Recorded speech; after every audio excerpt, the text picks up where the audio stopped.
आइए सुनते हैं अहोई अष्टमी की कथा। प्राचीन काल की बात है, एक साहूकार था जिसके 7 बेटे और 7 भूमें थी और उसकी एक बेटी भी थी जो दीपावली में ससुराल से मायके आई हुई थी।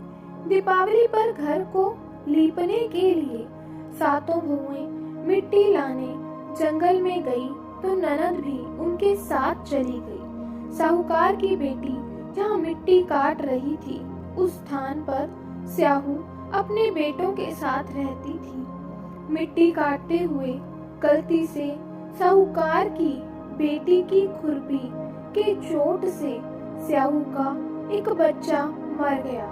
इस पर क्रोधित होकर स्याहू बोली, मैं तुम्हारी कोख बांधूंगी। स्याहू के वचन सुनकर साहूकार की बेटी अपनी 7 भाभियों से एक एक कर विनती करती है कि वह उसके बदले अपनी कोख बंधवा ले। सबसे छोटी भाभी ननद के बदले अपनी कोख बंधवाने के लिए तैयार हो जाती है। इसके बाद छोटी भाभी के जो भी बच्चे होते हैं वे 7 दिन बाद मर जाते हैं। 7 पुत्रों की इस प्रकार मृत्यु होने के बाद उसने पंडित को बुलवाकर इसका कारण पूछा।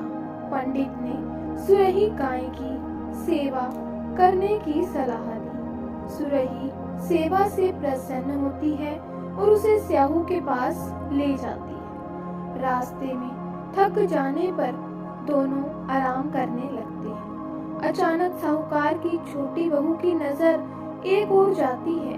वह देखती है कि एक सांप गरुड़ पंखनी के बच्चे को डसने जा रहा है और वह सांप को मार देती है। इतने में गरुड़ पंखनी वहां आ जाती है। खून बिखरा देखकर उसे लगता है कि छोटी बहू ने उसके बच्चे को मार दिया। इस पर वह छोटी बहू को चोंच मारना शुरू कर देती है। छोटी बहू इस पर कहती है कि उसने तो उसके बच्चे की जान बचाई है। गरुड़ पंखनी इस पर खुश होती है। सुरही सहित उन्हें स्याहू के पास पहुंचा देती है। वहाँ स्याहू छोटी बहू की सेवा से प्रसन्न होकर उसे 7 पुत्र 7 बहू होने का आशीर्वाद देती है। स्याहू के आशीर्वाद से छोटी बहू का घर पुत्र और पुत्र वधुओं से हरा भरा हो जाता है। अहोई कार एक यह भी होता है कि अनहोनी को होनी बनाना और किसी अप्रिय अनहोनी से बचना। तो बोलिए अहोई माता की जय।